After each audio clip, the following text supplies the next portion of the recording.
Bonjour et bienvenue sur cette petite vidéo. Nous allons conclure ensemble le chapitre sur les ondes mécaniques en nous intéressant à un modèle d'onde bien particulier qui est le modèle des ondes périodiques sinusoïdales. Alors, grâce à cette petite animation, on va de suite voir de quoi il s'agit.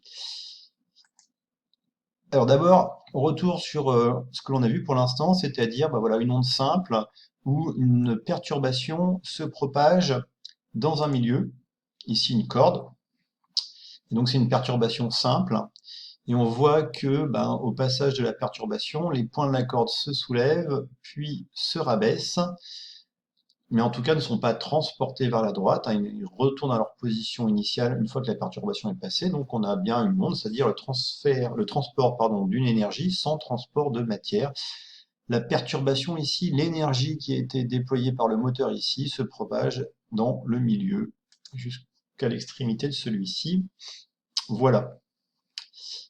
Maintenant, regardons ce qui se passe si on fait actionner le moteur de façon continue. Donc de bas en haut, de bas en haut.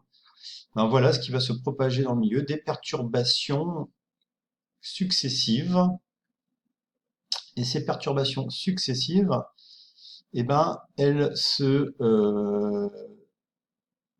répètent à intervalles de temps réguliers en un point du milieu.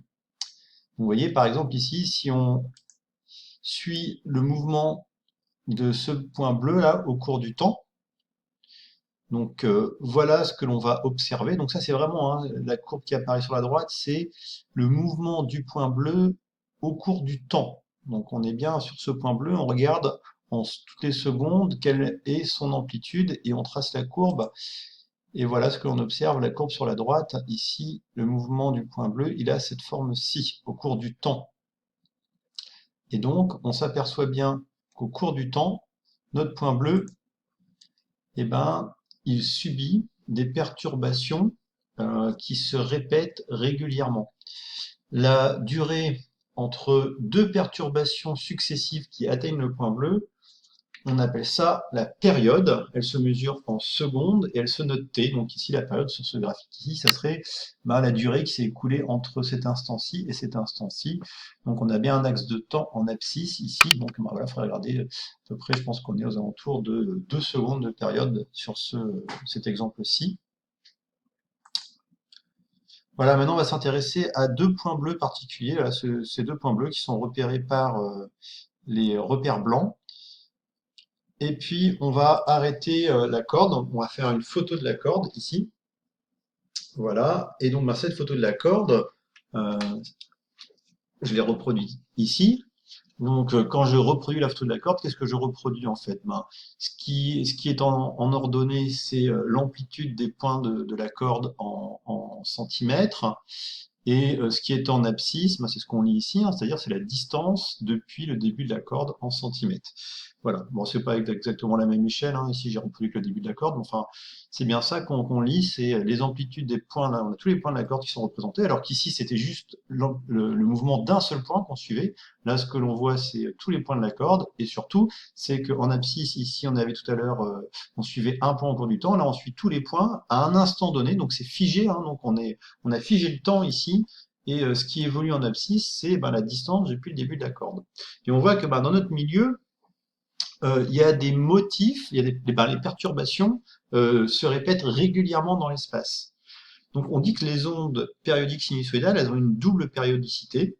Une périodicité temporelle, qui veut dire qu'en un point du milieu, les perturbations se répètent à intervalles de temps réguliers, et une périodicité spatiale, qui nous dit que les perturbations dans le milieu sont séparées par un intervalle d'espace régulier. Cette période spatiale ou cet intervalle d'espace, on appelle ça la longueur d'onde, que l'on note lambda. Donc j'insiste bien, la longueur d'onde, c'est une longueur, comme indique son nom, c'est donc une distance. C'est la distance qui sépare deux perturbations successives dans le milieu. Donc ça serait la première définition pour la longueur d'onde. On va voir qu'on peut donner à la longueur d'onde deux autres définitions. Si on observe les deux points bleus là qui sont séparés d'une longueur d'onde, il y a bien une longueur d'onde entre ce point bleu et ce point bleu là. Voilà, c'est vraiment, voilà, il y a bien c'est bien la distance entre deux perturbations successives. Regardons au cours du temps comment ces deux points bleus, ils vibrent.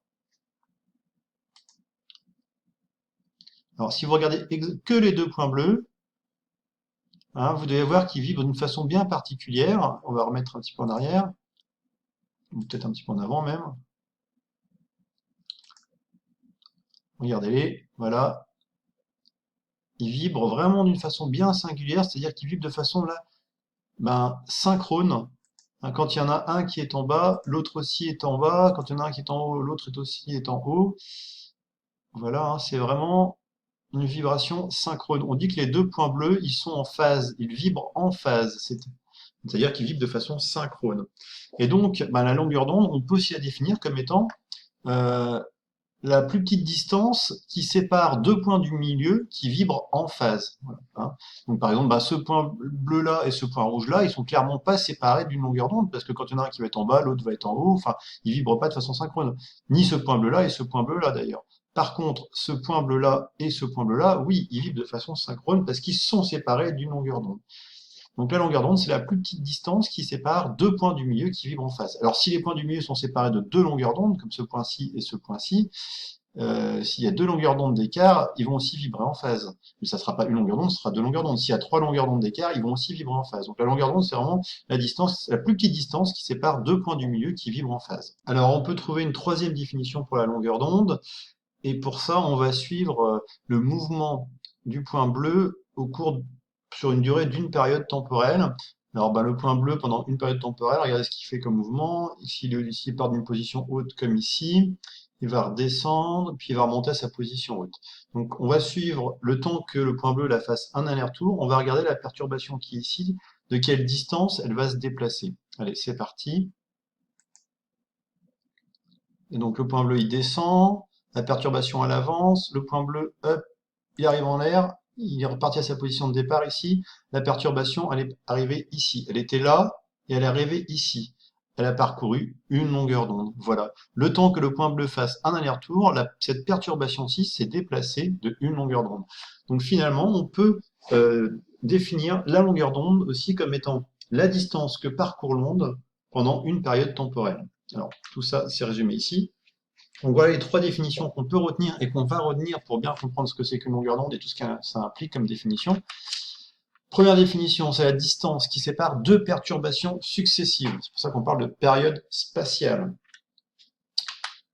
Ensuite, deuxième définition, c'est aussi la distance, et ça revient en même tout ça, hein, c'est la distance qui sépare deux points du milieu qui vibrent en phase, c'est-à-dire qui vibrent de façon synchrone. Troisième définition possible, c'est la distance que parcourt l'onde en une période temporelle t. Donc du coup, on peut relier la période à la longueur d'onde. Parce que, par définition, une vitesse, c'est une distance que divise une durée, c'est la distance que parcourt un système pendant la durée du parcours. Là, la vitesse de l'onde, ça va être la distance que parcourt l'onde pendant la durée du parcours. Et nous, on a vu que l'onde, elle parcourt une longueur d'onde pendant une période temporelle. Donc sa célérité v, ça va être la longueur d'onde que divise sa période temporelle.